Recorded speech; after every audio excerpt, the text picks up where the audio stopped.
Love each other madly. Love your beloved as you love yourself. Love them madly. Ani Adonai, because I am the divine and I am sacred. And to be sacred means to love madly, but to love madly means to be intimate. And I want to be very precise here, to be intimate. And that is the realization of the Christ. The realization of the Christ is that infinity, which is ultimately transcendent, ultimately other. Infinity, which is mysterium tremendum, full mystery. But the mystery says, feel me. I want you to feel me. I'm in search of you. I need you to feel me. I am the infinite, and yet I have a need. And that need is to be intimate with you. And in my intimacy with you, I become more infinite. In my intimacy with you, I become more whole.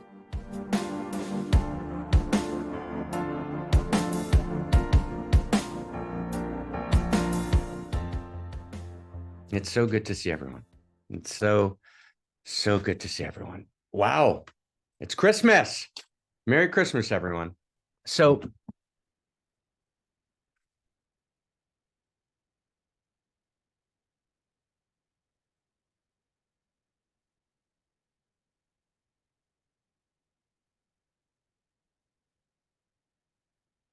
what is Christmas? What is the Christ? What are we here to do together? What is one mountain, many paths?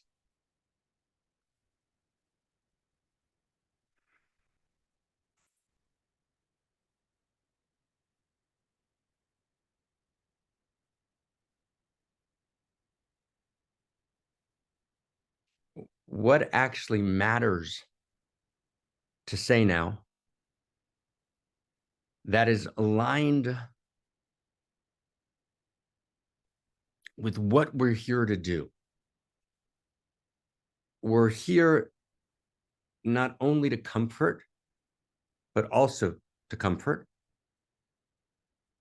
We want to comfort the afflicted, but we also want to afflict the comfortable. We want to stand clearly and be in the sacred. So now I want to begin by making an offering. And it's a very, very, very profound offering.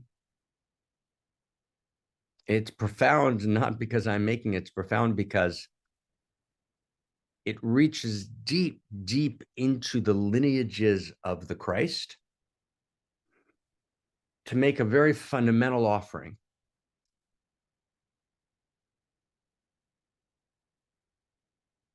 And the offering is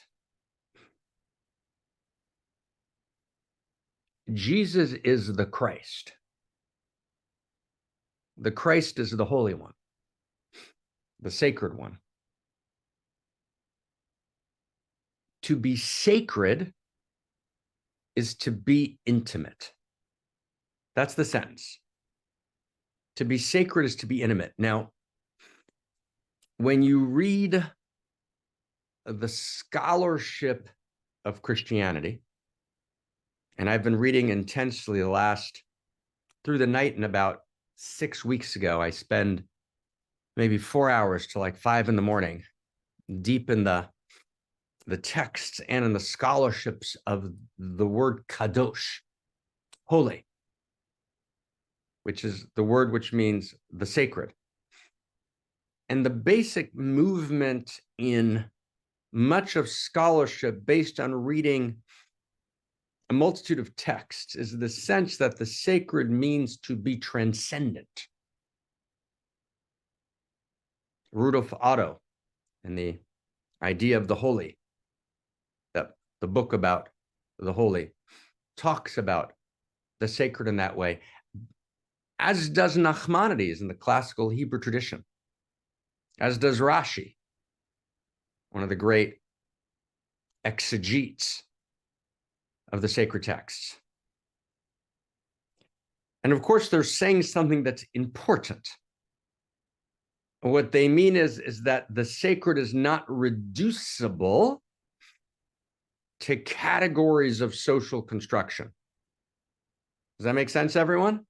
The sacred's more than psychology that is constructed or made up out of a kind of reductive materialist condition in which the human being arises by accident in a random and pointless cosmos. That's what I mean by that, that the sacred is an entire other order of being. But ultimately, they lead us astray. And I say this, and those of us who've been together for many years, right, say that I understand, I hope that I say that with a lot of trembling and trepidation and not with a kind of casual or superficial kind of recklessness or audacity.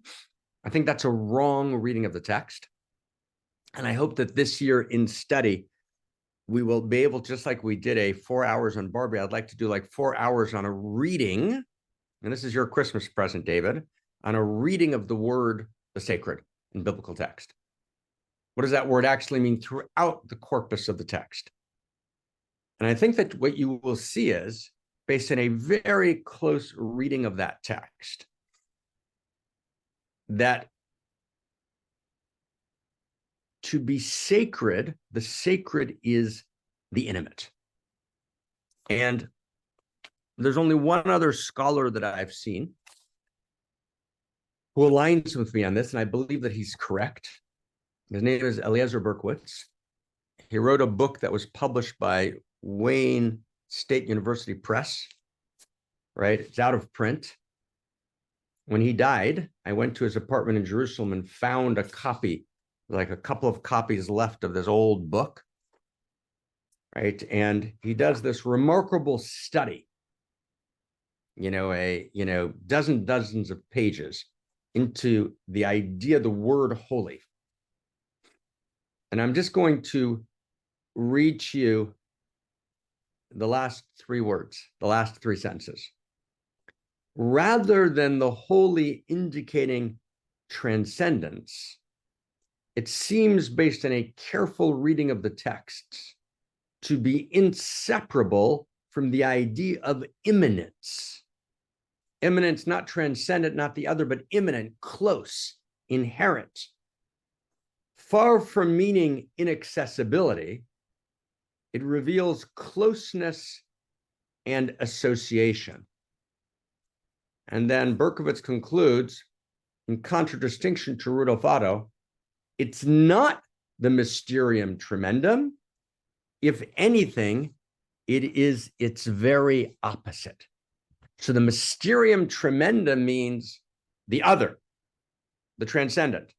And the reason I read you the last 3 lines of the article is because I want to just ground us in this deep understanding that I've tried to develop in my own teaching, and Berkowitz has developed in his teaching, and I want to at some point bring them together in a full study, and it'll be a key part of our understanding of the universal love story.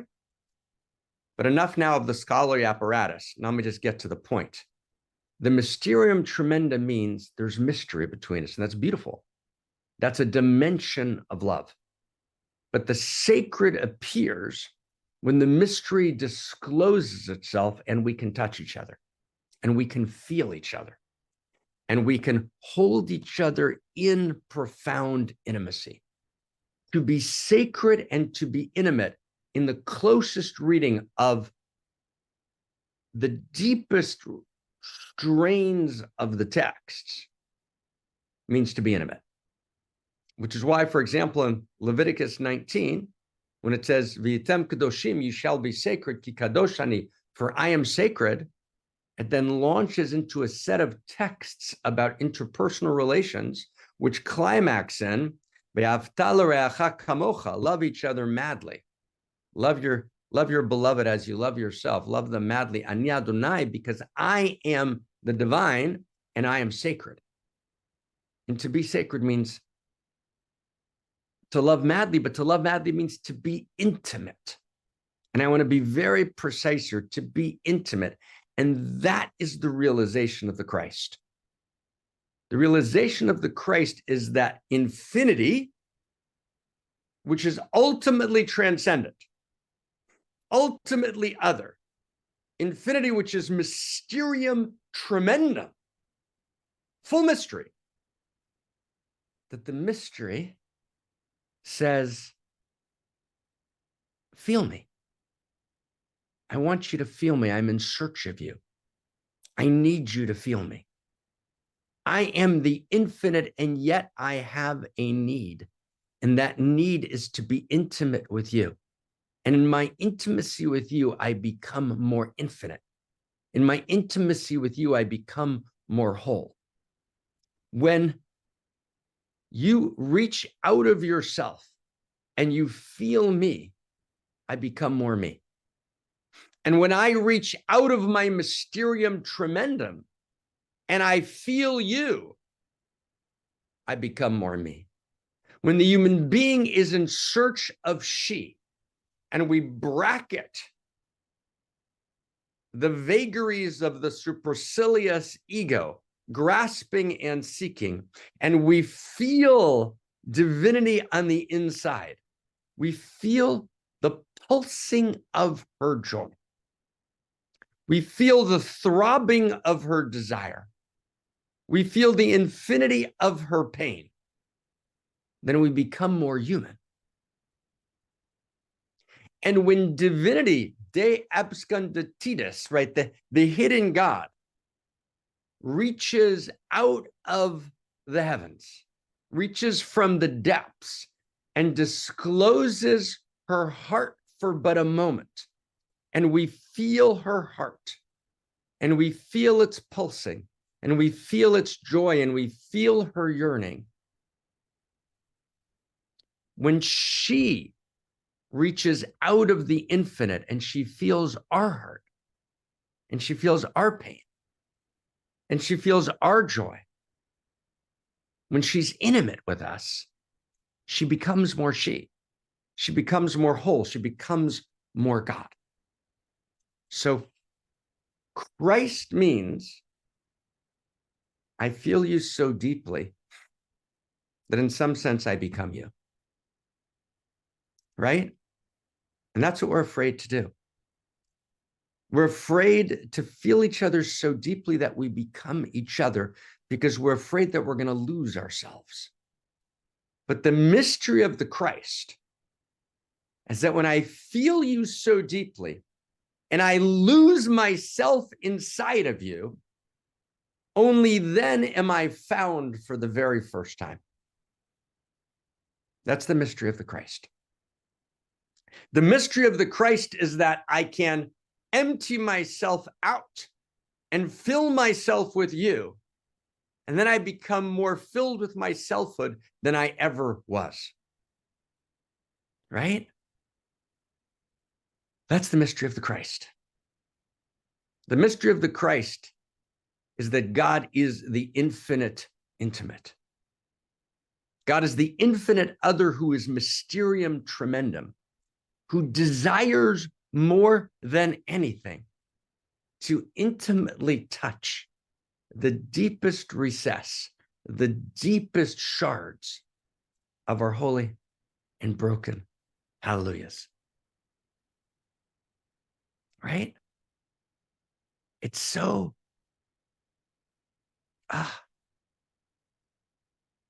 it's so deep, right? It's so deep. It's so deep.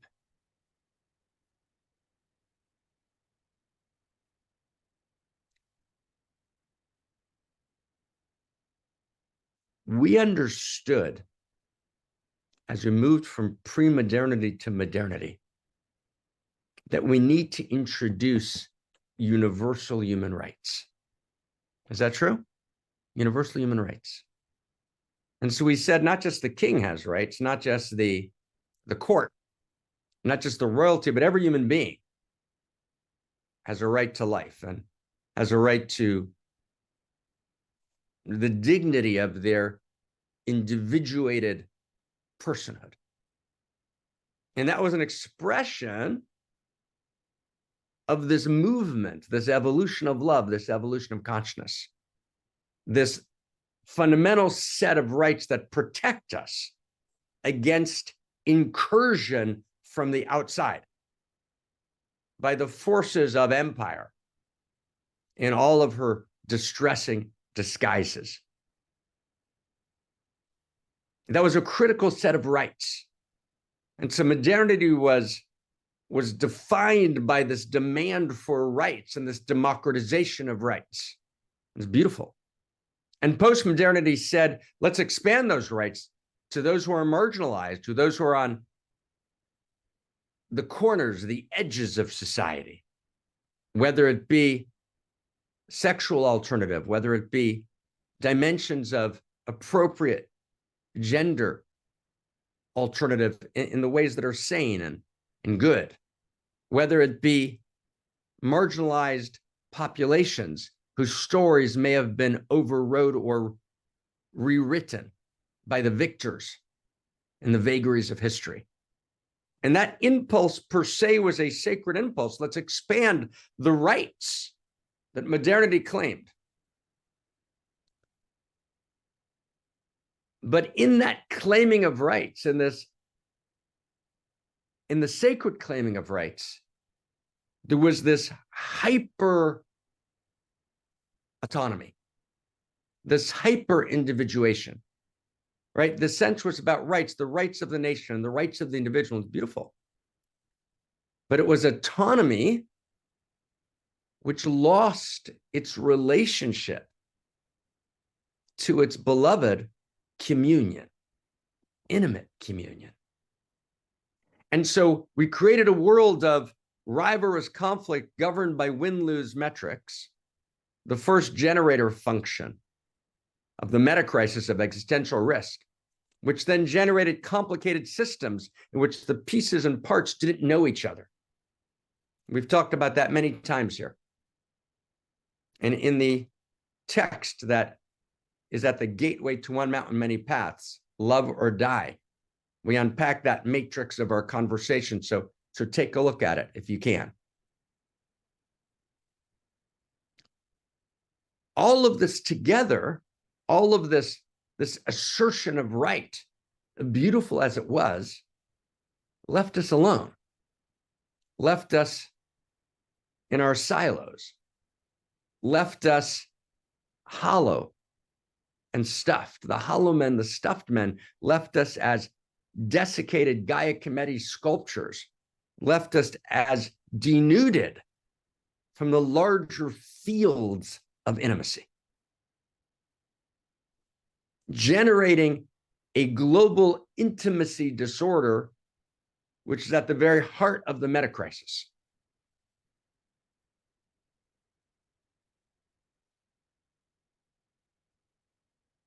And even if, for example, in Israel, as we've been wrenched in pain in Israel and Gaza, even if we correctly need to draw the obvious bright line between a culture of jihad, which is a culture of death, right, and a Western pluralistic democracy, which is radically committed to honoring life, which is a bright distinction, a bright moral line. If you can't draw that moral line, you can't draw any moral lines. But even as we draw that moral line, we have to madly feel more intimately than ever before the horror and the pain of the innocent civilians dying under rubble in Gaza. We can never be so lost in that which is right, and that which is right. There's a reason why every Arab leader is still privately calling Israel and saying, if Hamas is allowed to continue, we will have millions of deaths. There's a reason why that's happening. But even as we're absorbed in the rightness of what the necessary response is for the sake of goodness, truth, and beauty, and for the sake of of having a world that doesn't collapse in and on itself, nonetheless, we have to be intimate. And so I have 2 text threads on my phone. And every single day I receive the faces of boys, often friends of people that I know who've been killed in battle. 12 in the last 2 days. My son just wrote me a text this morning saying, Dad, I'm back in reserve duty. I mean, I was called back. Implication, active duty, and I won't be available for a little while. And even then, I've got to look at the other text thread, and I have to see the faces, not just numbers, the faces of innocent men, women, and children who have been killed as innocent German men, women, and children were killed in the bombing of Germany to defeat Nazism. And I have to feel their pain. And even more, I have to feel the pain of the guilty as well. Even the guilty, I can't other. Even the guilty, I can't so utterly demonize that I don't feel their pain or I become a demon. The demonic is the failure of intimacy. That's the nature of the demonic. The demonic is non-intimate. Right? Christ is intimate. Christ is intimate. I want to ask everyone, if you can, for a second. And we're going to get to our code and we're going to see a couple of clips. If you can, for a second, let's close your eyes. I'm going to take off my screen. And I just want to meditate with you for a moment. Right? And just like, let's just be in the words for a second. Today is Christmas. It's Christmas Eve, and let's be intimate with the Christ. Let's be intimate first with Mary. Let's be Mary's body. All of us, we're all Mary, and our bodies are pregnant. Life is growing in our belly, the life of the divine. The infant Christ, that which is waiting to be birthed through me. The new God that's not going to be born in the public spaces of social media, but the new God that's going to be born in the silent humility, the tenderness of the private manger. My body, which is the place in which a unique Christ, a unique gift can be born. And we're all the mother, and we're all the baby. We're all the Christ. We're the infinite becoming the baby, the infinite embracing new innocence, born into this veil of tears, this world of agony and ecstasy, this world of mystery. And we're all John the Baptist, longing for the wilderness, reaching for devotion, for desire, reaching to baptize our hearts in water and in fire. And we're all Magdalene. We're all the dignity of desire transformed into the torrential tenderness of the torn heart and the gorgeousness of touch, which is she incarnate.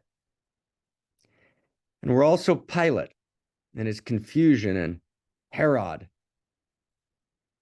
and his raging ego and murderous fear. And we're also caught in the crowds of social media that are willing to offer up the Christ in return for a few likes. And we're all death and we're all resurrection.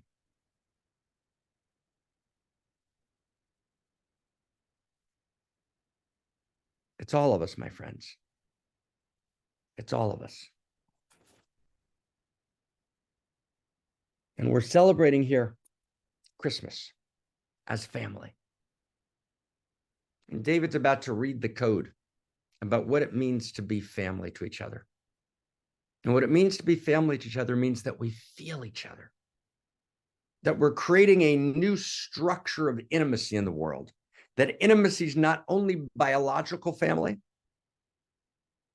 where we're imminent by the decision of biology, and that intimacy often gets distorted and becomes long years of therapy, right, to try and understand the relationships in the family, right, desperate for some understanding and some mutual empathos. And blessings to family and blessings to biological family, which is so sacred and so important because it's the decision of she to bring this particular group of people together. But she speaks in a second voice. And the second voice is the voice of evolutionary family. And Barbara Marx Hubbard, we celebrate you today. We're intimate with you in the continuity of consciousness, my beloved evolutionary homemate.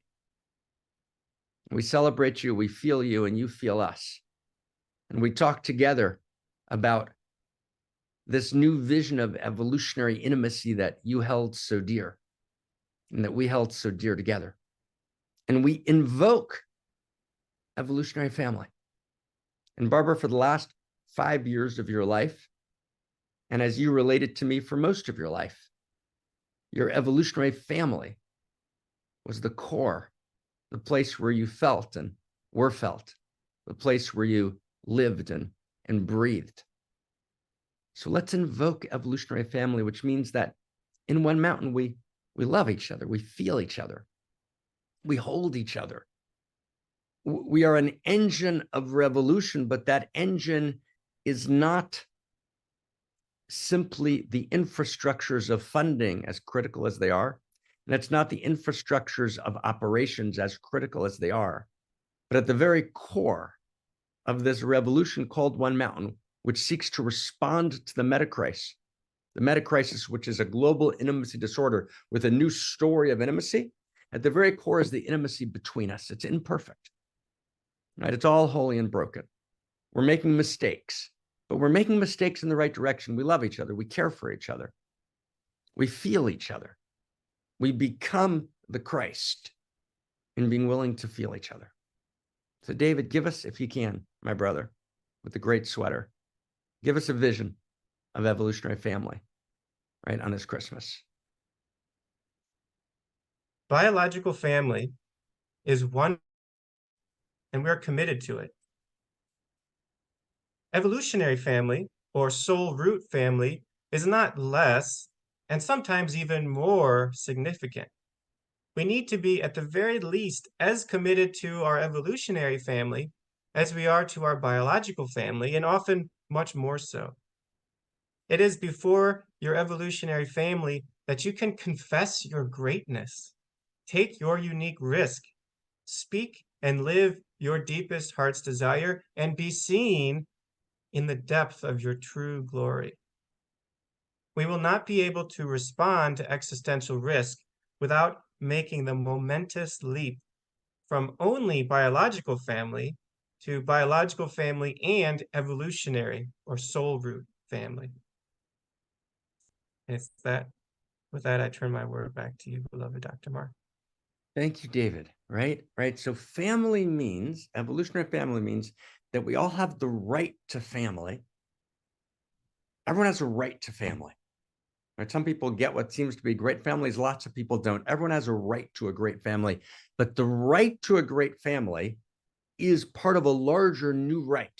We said that modernity and postmodernity were about classical human rights, the rights to be protected against incursion from the outside. But all of that together, we said, generated this global intimacy disorder, which generated the roots of the metacrisis. So we need to actually create a new structure of intimacy. We need to create evolutionary intimacy, and we need to speak of the right to intimacy, right?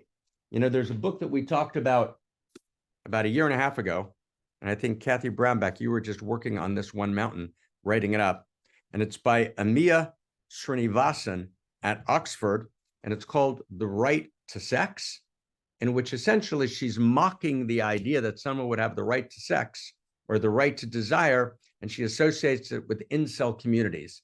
So first off, mad blessings to you, Amina, and Merry Christmas to you. So with much love and honor. But she misses the point. First off, the sexual models Eros. It doesn't exhaust Eros. It's not about sex. It's all about sex. It's not about sex at all. Sex is an expression. It's one expression of something much deeper, which is the field of Eros. And the field of Eros is the field of intimacy, the intimate universe. And there actually is a right to intimacy. Eros has two dimensions. It has desire and has intimacy. We have a right to desire and to be desired. And we have a right to be intimate. We have a right to be intimate with ourselves, number one. We have a right to be intimate with each other, one-on-one as beloveds. We have a right to be intimate with a circle of beloveds, which is our evolutionary family. Those are fundamental human rights.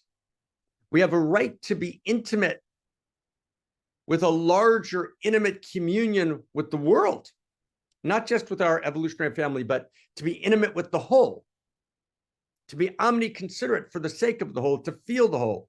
We have a right to feel the whole.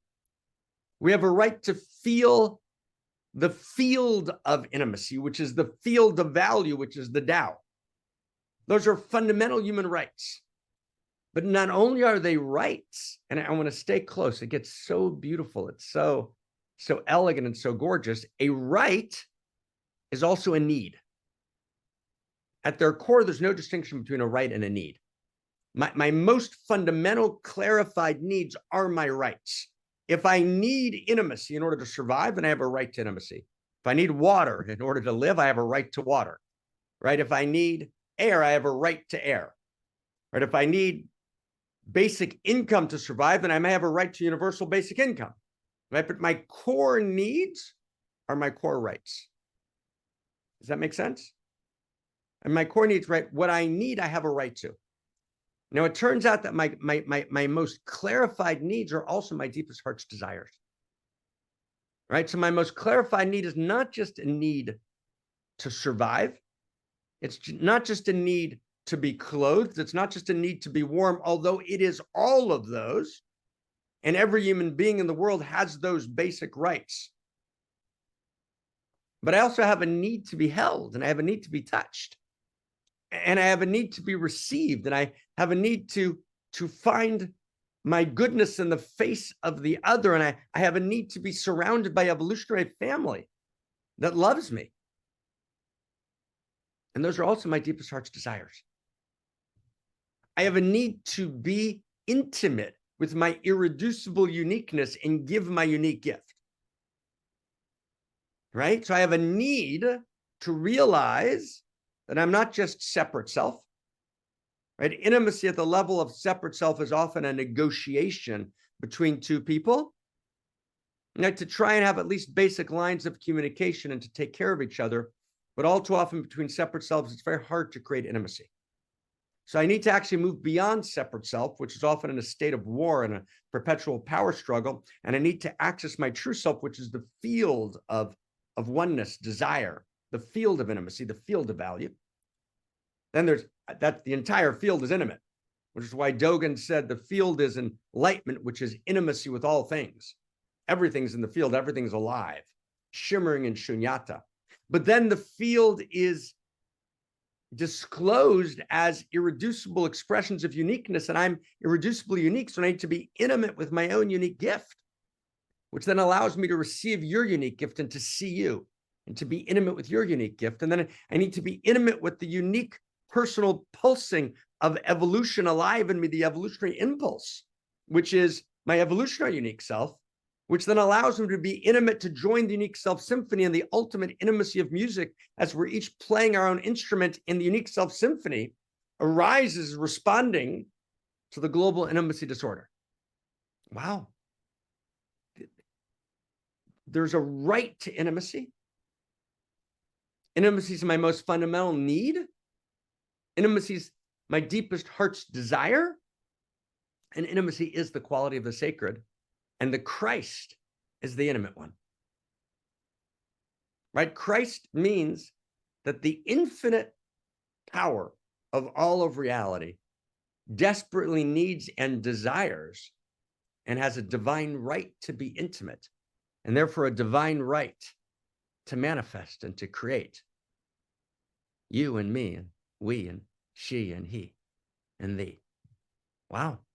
I want to turn to Barbara, who's just going to speak for 3 or 4 minutes. And then we're going to end in a couple of chants and prayers.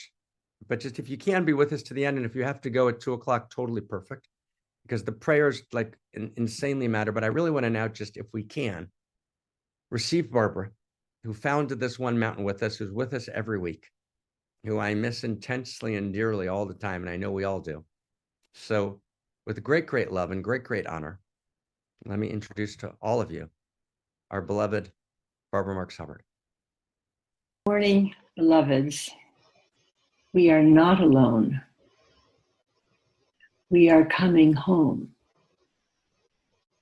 Those of us in whom the flame of expectation burns are an emerging evolutionary family upon this earth. We have been scattered everywhere in order to seed the global culture with the awareness and love of life ever evolving. That we are each an expression of the divine process of creation, here to gentle the birth of a species capable of loving one another as ourselves, capable of overcoming the illusion of the separate self, able to be one with the whole, a puzzle piece within the whole puzzle, as Mark puts it. Now at last, awakening to the impulse of evolution as an expression of our own unique selves evolving, a resonant field, an evolving church, as a home base for the appearance and nurturing of co-creators of the emerging world. This historic declaration of a new home base for the evolving humans. Do we feel loneliness? Yes, we do. What is the response to our aloneness? As Mark puts it, interiority, genuine holy conversation, and purpose. As we join together as members of the evolutionary family of humanity in the evolutionary church, we begin to foster the politics of evolutionary love consciously. We're finding our way home. This reality is flowing through our blood and bones as the impulse of the Creator animating us as unique evolutionary co-creators in the evolutionary church of humanity. So I want to tell a little bit of my own discovery of loneliness, why it occurred and what to do about it, using all the great Dharma that we're getting together here. Loneliness is possibly the most prevalent emotional problem we face in this culture. More people feel lonely than any other psychological problem. And it's obvious what happened. The extended family disappeared. We do not live in community, most of us. There are all services to help us, but we still feel lonely. And I did this myself. I'm a perfect example of someone who broke the pattern. I had 5 children. I loved my husband. I loved my children, my home, my dog, my cat, my garden, and everything. And yet this depression sank in, and I had the awareness to realize something more wanted to be expressed. What was it? It was vocation. Life purpose, which is one of the great keys of overcoming loneliness, but also it can truly create loneliness. Because what did I have to do? To make a very long story short, I got a divorce, I took 5 children to Washington, D.C., and I created the Committee for the Future. Why? Because of the impulse of evolution, but it created loneliness. And then I had to create a new family there, and it kept growing and kept growing. And I realized that what's happening here to the evolutionary family of humanity, who now has a new church, it's really an epic moment, is that every one of us somewhere inside said yes to deeper purpose. said yes to something that separated us from the daily life and maybe the family that we grew up with, or even the husbands or wives we may have had, even the children. And in my case, with my children, when I told my son, who was 9, that we had to move to Washington, and I knew it might not be helpful for him, but he was going to come with me.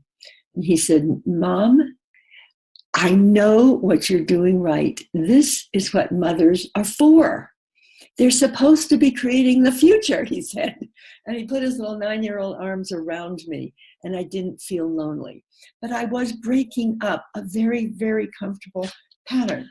And so as I went on with this, I realized that no matter where I went, I didn't have a permanent home, because the impulse of doing more, being more, loving more, which is life purpose in each one of us who's a member of the evolutionary family, keeps challenging us to move further onward. So we leave the very secure. Is that true, that we've left a lot of the places that are secure in our lives? But Mark said, this was his genius. He said, Barbara, let's form an evolutionary church. And this woke in me a forgotten hope. What was the forgotten hope? It was something that could not be taken away by my own impulse to create more, love more, and be more. A church of other people who were all doing exactly this. Creating more, loving more, being more for the sake of life. And so this evolutionary church got formed out of the insight that Mark had, that I at first rebelled against. I said, it's an old form. People don't need an old form. They can just meet in any way they want to. But as I got into it, I began to see that the structure would create the strength and the home for the politics of evolutionary love to be nurtured in a family that would not go away. And that it could, in fact, be the most important step in this vast movement of political evolutionary change that we could possibly take. Thank you. I turn my word to Mark. Thank you. Thank you. Thank you. Thank you. Right? So my friends, Barbara, and here's intimacy, right? Who can feel this now? Did Barbara just find me in the chat box to feel the intimacy with the larger field? Did Barbara disappear? Does Barbara not exist? Did she move from that place of intensification of presence and now she's gone? She's disappeared? If you can actually find it in your body, it's obvious that that's not the case. When you actually can intimately feel someone's presence, when you're in the depth of intimacy with the beloved other, you understand that intimacy is forever. And you get this feeling that's really clear and good and obvious that we'll all be together again, right?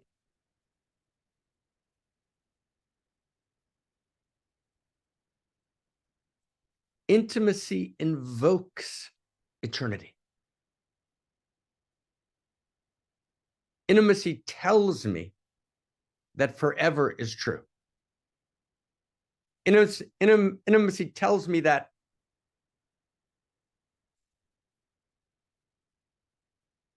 all the injustices will be made just, and all the unfairnesses will become fair, and all the broken hearts will be healed, and all the ruptured bodies will taste rapture, right?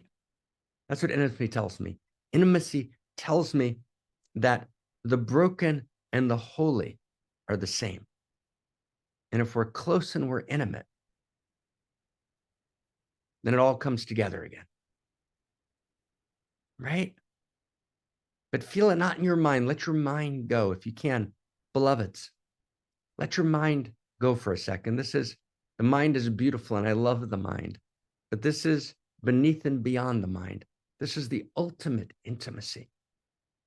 When we look in each other's eyes and you just know, death is not the end. There's a continuity of consciousness, because if death were the end, then reality would be ultimately non-intimate. So feel our Barbara. Feel her presence. Feel her intimately.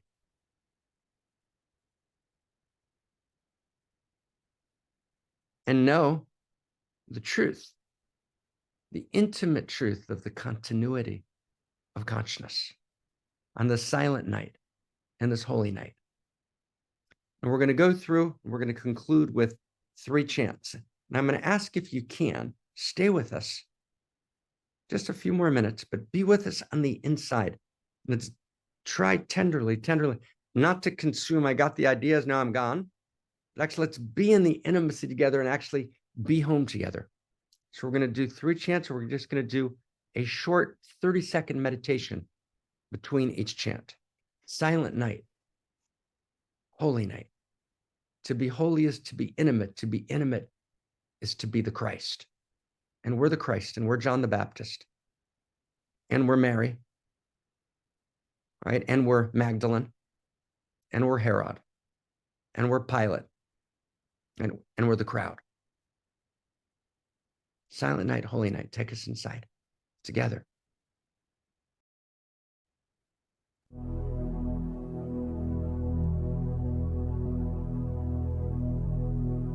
Silent night, holy night, all is calm, we see, all is bright, round yon virgin mother and child, holy infant, so tender and mild, we say, sleep in heavenly peace,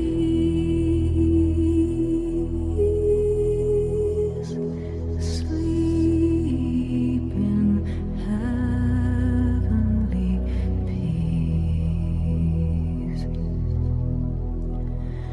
Silent night, holy night, shepherds first saw the sight, glorious streaming from heaven afar,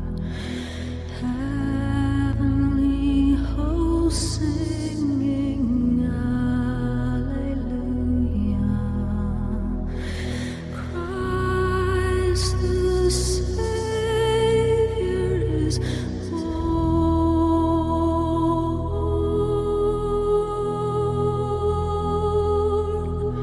Christ the Savior is born.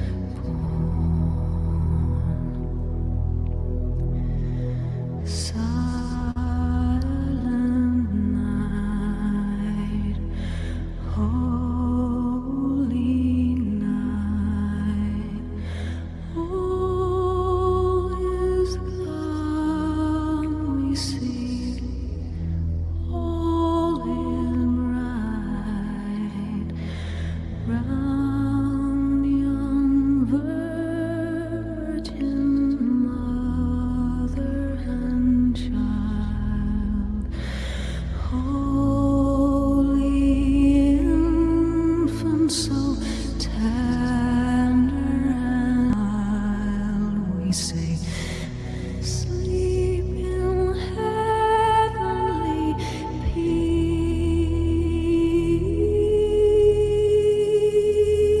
peace, sleep in heavenly peace.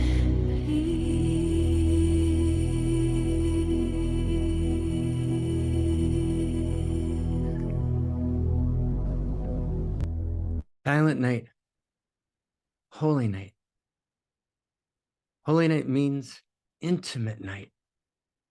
And intimacy means I feel you. I bracket myself and I feel you. And you bracket yourself and you feel me. And I feel you feeling me. I feel you feeling me. You feel me feeling you. And in that moment of being felt, loneliness disappears and the gates of blessing are opened. It's why we can't go demonic when we're intimate. We only go demonic when we erase the features of the face of the enemy. And we see only our own dead and not the dead of our beloveds. Justice is sometimes necessary. But in the end, together, as Gandhi said correctly, if it remains forever an eye to an eye for an eye, we all go blind. It doesn't mean justice disappears. Justice is necessary, or unbearable suffering destroys the globe. Right? And even when justice is necessary, when you read the sacred texts, you realize that in the inner texts of the interior science, the angel of death is the lover, which is why love and death are so related. It's why the orgasm is, "Come, my darling," writes John Donne, "that I may die with you. Come, my darling, that I may die with you." To be intimate is to be gathered up in the arms of the beloved who protects me and holds me. And I want to give you just an image for 15 seconds to become intimate in your own and my own and our own realization. Not just with the Christ, but with the Father. Because today's Christmas, it's about the Christ and it's about the Father. So if, with your permission, just in literally 15 seconds, I want to give you an image of what it feels like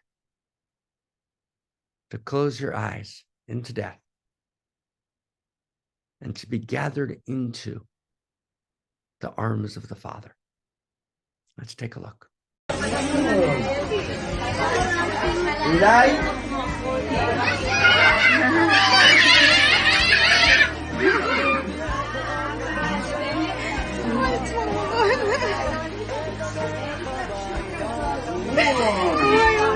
And my friends, I'm going to play it again, but just watch it again. This is a father returning from the front for a day. And the father could be Indian, he could be Albanian, right? He could be American. He could be anyone. There's always a father, there's always a son. But this time I want you to watch the eyes of the child as the child sees the father. Just watch it carefully. That's what it feels like. That's intimacy. Take it away.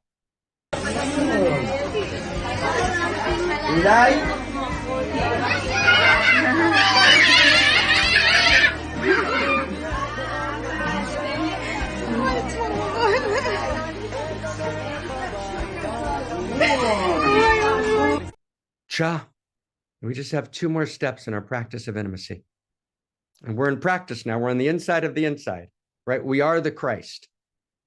So now let's just feel John and Yoko, my dear friends, right? And what it means to be the Christ means I can feel it all. I feel the joy and I can feel it all. So let's just for a moment, my friends, let's bracket self. Let's go to John and Yoko. And let's feel it all. Happy Christmas, Kyoko. Kyoko. Happy Christmas, Julian. So this is Christmas, and what have you done? Another year over, and a new one just begun. And so this is Christmas. I hope you had fun. The near and the dear ones, the old and the young. A very Merry Christmas and a Happy New Year. Let's hope it's a good one without any fear. And so this is Christmas, for weak and for strong, the rich and the poor ones. The road is so long, and so happy Christmas for black and for white,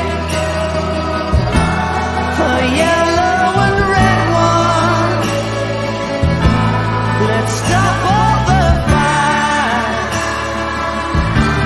A very Merry Christmas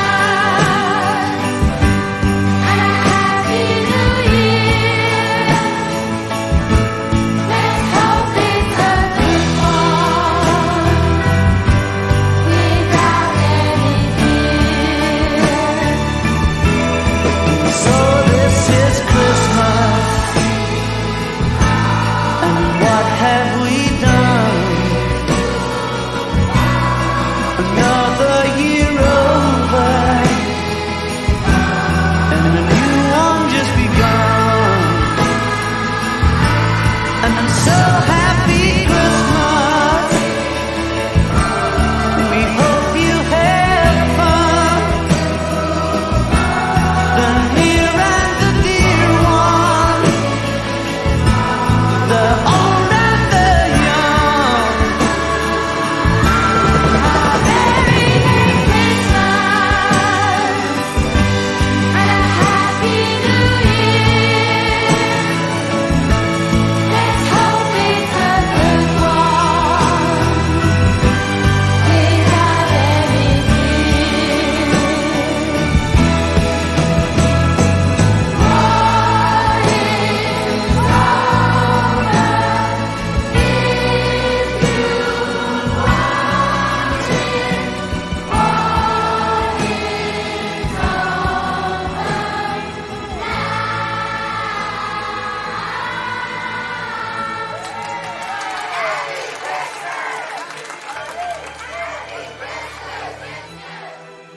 is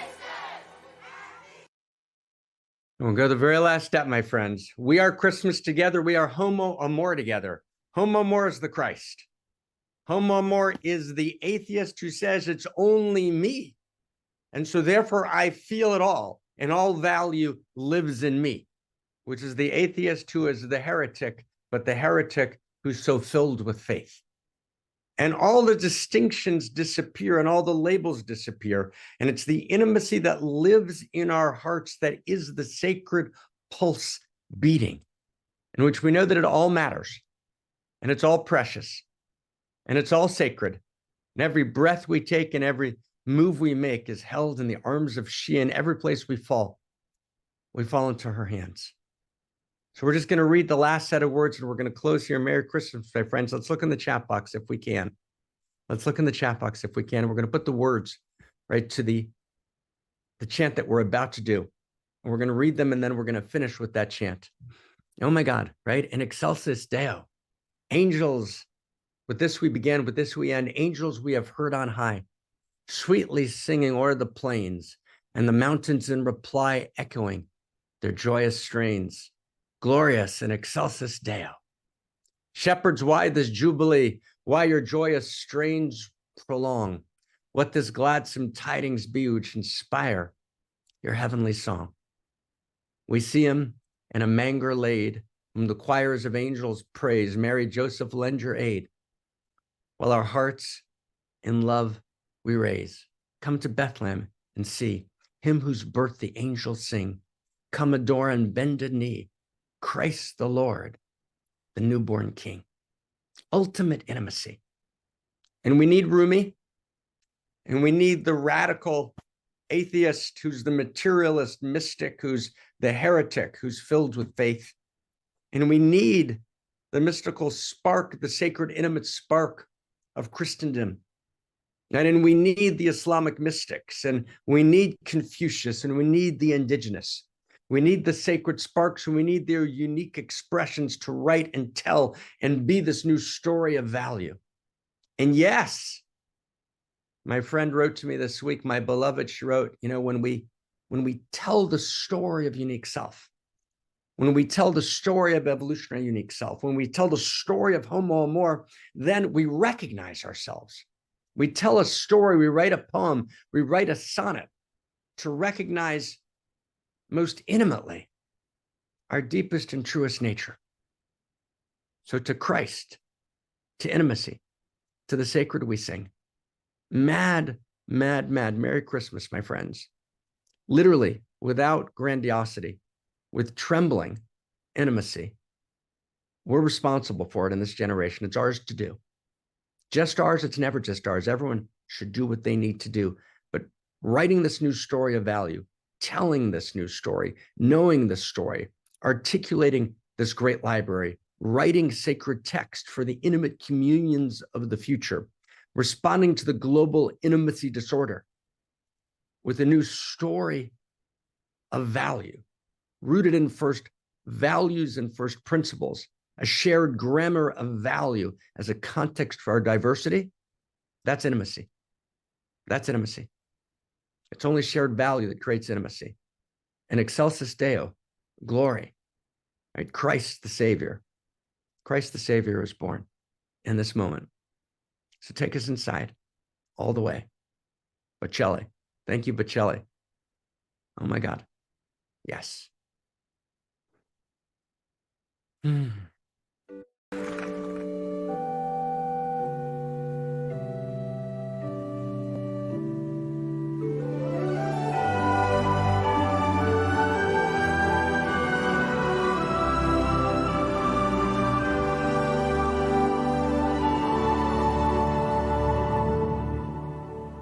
Sopra i cieli ancor più su, dolci canti di angeli, e dai monti fin qua giù, portan gioia ai deboli.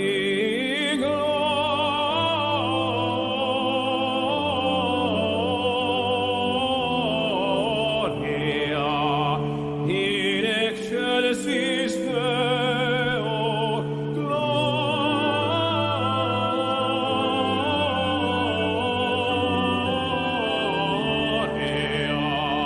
in excelsis Deo.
Ah, oh my God. Merry Christmas. Merry Christmas, everybody. Oh my God. Oh my God. What a crazy, crazy delight. What a crazy delight. Right? It doesn't get better. It doesn't get better. Merry Christmas, everyone.